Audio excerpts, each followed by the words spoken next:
देते हैं। इससे तो साफ यही पता चलता है कि जो 90,000 की वैकेंसी थी वो केवल 2019 का चुनाव को ध्यान में रख के किया गया था। और जो जिस तरह से आप इनके साथ खिलवाड़ कर रहे हैं, याद रखेंगे कि 24 में ये सब भी जाएंगे सब। और ये सरकार की अभी कोरोना है, वरना लड़के सड़क पे नहीं उतरे हैं। वरना अगर ऐसा ही हाल रहा ना तो हम गारंटी देते हैं कि लड़के सड़क पे उतर जाएंगे, और नहीं उतरे ना तो हम लोग उतार देंगे। यहाँ पे हम गारंटी कसम खाते हैं भारत माँ की, अगर नहीं सुधरा ना। दोस्तों, आज का वीडियो सबसे अलग हट के है। देखिए, हम लोग हमेशा वीडियो बनाते रहते हैं, सरकार क्या अच्छा करती है, क्या गलत करती है, उस सारी चीजों के बारे में आपको हम बताते रहे हैं, पढ़ाई से रिलेटेड A to Z चीज बताते रहे। लेकिन आज जो अन्याय होते जा रहा है, अब ये बर्दाश्त के बाहर हो गया है। बर्दाश्त के बाहर इसलिए हो गया है कि अब पूरा शिक्षित समाज अब खड़ा हो गया। और जब कभी भी शिक्षित समाज खड़ा हुआ है तो इतिहास गवाह है, वो क्रांति की पहली दहलीज होती है, क्योंकि शिक्षित समाज को बेवकूफ बनाना आसान नहीं होता है। और रेलवे में जानबूझ के ऐसा कचड़ा अधिकारियों को भरा जाता है कि ये लोग जानबूझ के पेपर लीक करवा दे, और जो पैसा मिलेगा तो इन लोग अपनी फैमिली को ट्रिप लेके जाएंगे लोग स्विट्जरलैंड घुमाने के लिए, और बच्चों का भविष्य का बेड़ा गर्क करेंगे। मार्च 2019 में एक वैकेंसी निकाली गई, 90,000 रेलवे की वैकेंसी निकाली गई। लोगों को लगा कि ये वैकेंसी उनके भविष्य के लिए। तो सर भी फॉर्म भरे थे, इनका रिजल्ट 3 जगह दिया है, खुद नौकरी छोड़ के आ रहे हैं। यहां भी रिजल्ट दिया है, यहां भी दिया है, यहां भी दिया है। जबकि सर एक और समस्या क्या है, इंटर वालों को तो पूरा बर्बाद कर दिया है। इंटर वालों को तो मतलब ऐसा बर्बाद किया जिसका कोई हद नहीं। ग्रेजुएशन वालों को तो थोड़ा बहुत बक्सा भी है। हमेशा आपके हक के लिए आवाज उठाएंगे, और जिस दिन खान सर आपके लिए आवाज नहीं उठाएं उस दिन समझ। और एक स्टूडेंट क्या कर रहा था कि सर आप हम लोग के लिए आवाज उठाइए। अरे यार, तुम्हें बोलना पड़ेगा कि स्टूडेंट के लिए आवाज उठाएं। हम किस समय आपकी आवाज नहीं उठाएं?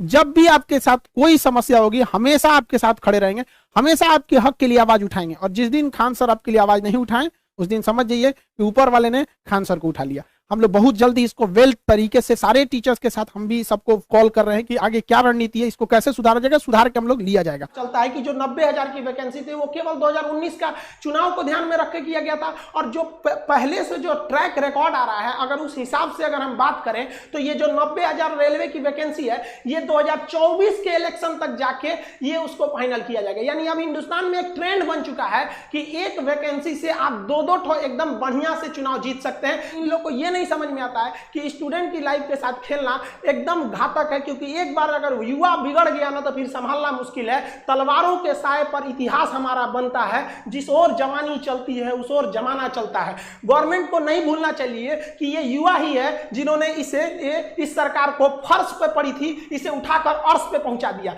लेकिन जिस दिन युवा बिगड़ेगा ना उस दिन अर्श से उठा के फिर फर्श पर फेंक देगा। टाइम नहीं लगेगा। जिसको आप धीरे धीरे देख रहे हैं, युवाओं के बीच में इतना क्यों खोल रहा है, मन क्यों खोल रहा है? क्योंकि युवा अपने आप को ठगा महसूस कर रहा है, और हमेशा पढ़े लिखे स्टूडेंट्स का ही आवाज दबाया जाता है। रीजन क्या है कि शिक्षा एक ऐसी चीज होती है ना जो आपके अंदर सवाल पूछने की क्षमता पैदा कर देती है। वो जानते हैं कि सोचरा पढ़ लिख लेगा ना तो सवाल पूछने लगेगा। अगर नौकरी हो गई तो मेरे चुनाव की रैली में कौन जाएगा? एक पढ़ा लिखा इंसान, एक नौकरी करने वाला इंसान कभी नहीं जाता है रैली उली में। क्यों? क्योंकि वो यूट्यूब पे देख लेगा क्या भाषण है, ट्विटर पे देख लेगा। इसीलिए गवर्नमेंट चाहती है भाई साहब अनपढ़ रहो लोग, हमारी अलग अलग पार्टियां, 75 पार्टी हिंदुस्तान में, ससुरा 4,000 से ज्यादा पार्टियां, उनका झंडा लेके ढोते रहो। स्टूडेंट को अंडरटेकिंग नहीं लेना चाहिए कि भाई ये कुछ नहीं कर पाएगा। ये भी भाई कुछ भी कर सकता है। जिस तरह से आप इनके साथ खिलवाड़ कर रहे हैं, याद रखेंगे कि 24 में ये सब भी जाएंगे सब। और हर स्टेट वालों को कहते हैं कि भाई देखिए ये इलेक्शन का मुद्दा नहीं है, ना ही ये पॉलिटिशियन का मुद्दा है। मुद्दा ये है कि एसएससी, रेलवे, IBPS क्यों बर्बाद कर रही है। हम लोग गवर्नमेंट को केवल इसीलिए टारगेट कर रहे हैं क्योंकि ये संस्थाएं गवर्नमेंट के अंडर में काम करती है। वरना हम लोग को राजनीति से क्या मतलब है? टीचर अपने राजनीति से दूर रहता है, कोई इसमें भाग नहीं लेता है। लेकिन आज बताइए कौन सा टीचर बगावत करने के लिए नहीं उतरा है? अब टीचर उतरेगा तो स्टूडेंट उतर जाएगा। हम लोग के लिए सबसे बड़ा चीज होता है स्टूडेंट। पहले हमारे लिए स्टूडेंट है, उसके बाद कुछ चीजें होते हैं, और स्टूडेंट के लिए खड़ा होना पड़ेगा। हम स्टूडेंट, हमारे पास मैसेज पे मैसेज आ रहा है कि सर आप भी कुछ करिए। एक्चुअली क्या था कि हम अनाथ आश्रम को लेकर थोड़ा सा बिजी थे, हम घर पे नहीं थे। आप लोग भी देखेंगे स्टूडियो हम घर पे नहीं बना रहे हैं, बाहर से बना रहे हैं। थोड़ा अनाथ आश्रम में कुछ प्रॉब्लम आए, वहां आए लड़कों को देखे। हम टीचर्स को भी बहुत बहुत धन्यवाद देते हैं। हर जगह के राज्यों को कहते हैं आप आगे बढ़िए, आपका विरोध करता है। आज तक आप इतिहास उठा के देखिए, किसी भी टीचर का आप वीडियो उठा के देखिए, उसके प्लेलिस्ट में जाइए, 2 साल 3 साल पुराना वीडियो देखिए, वो कभी नहीं कहेगा कि गवर्नमेंट खराब है। वो पढ़ाई से रिलेटेड बात करेगा, जहां आप अच्छे हैं अच्छा कहेगा, जहां आपकी नीतियां गलत है गलत कहेगा। चाहे किसी भी टीचर का देखिए, टीचर कभी राजनीति नहीं करता, लेकिन आज मजबूर कर दिया गया, मजबूर किया गया कि आप खड़े होइए। और शुक्र मनाइए सरकार की अभी कोरोना है, वरना लड़के सड़क पे नहीं उतरे हैं। वरना अगर ऐसा ही हाल रहा ना तो हम गारंटी देते हैं कि लड़के सड़क पे उतर जाएंगे, और नहीं उतरे ना तो हम लोग उतार देंगे। यहाँ पे हम गारंटी कसम खाते हैं भारत माँ की, अगर नहीं सुधरा ना तो लड़कों को उतार दिया जाएगा सड़क पर। फिर दिल्ली में जगह नहीं बचेगी लड़कों को बैठाने के लिए। दिल्ली का क्षेत्रफल उतना नहीं है जितना भारत के युवाओं हैं, उतना भर जाएंगे ना, फिर जगह नहीं बचेगी। फिर एक क्रांति आ जाएगी यहाँ पर, जिसे इतिहास में लिखा जाएगा कि एक ऐसी क्रांति थी जो भारत के युवाओं ने अपने भविष्य के लिए लिखा था। मत खेलिए, मत ललकारिए युवाओं को, वरना ये एक दिन युवा उत्पाद ये इसका सर घुमा ना तो ये अपनी हद नहीं देखता है, दुश्मन का सरहद पार कर देता है यहाँ पर। इसको प्लीज हम हाथ जोड़ के कहते हैं, इसको जल्दी से जल्दी निपटारा कीजिए।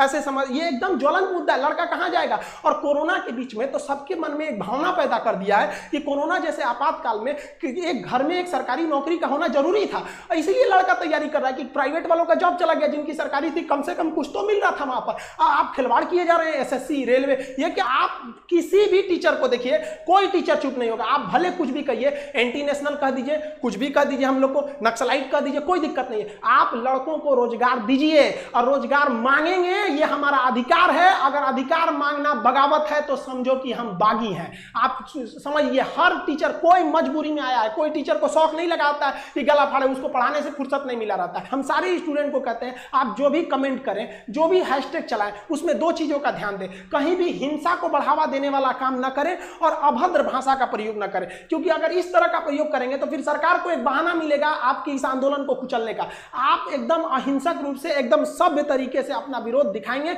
और हम ये उम्मीद करते हैं कि ये गांधी का देश है, एक दिन हम जरूर जीतेंगे। रात कितनी भी बड़ी क्यों ना हो, सुबह होने से नहीं रोक सकती है। सफलता एक दिन में भले ना मिले, लेकिन एक दिन तो जरूर मिलेगी और ये विद्यार्थी अपना इतिहास अपनी हाथों से लिखेंगे। ये वादा है, अगर विद्यार्थी एक साथ जुटे तो सरकार को झुकना ही पड़ेगा। मिलेंगे नेक्स्ट वीडियो में, तब तक के लिए जय हिंद।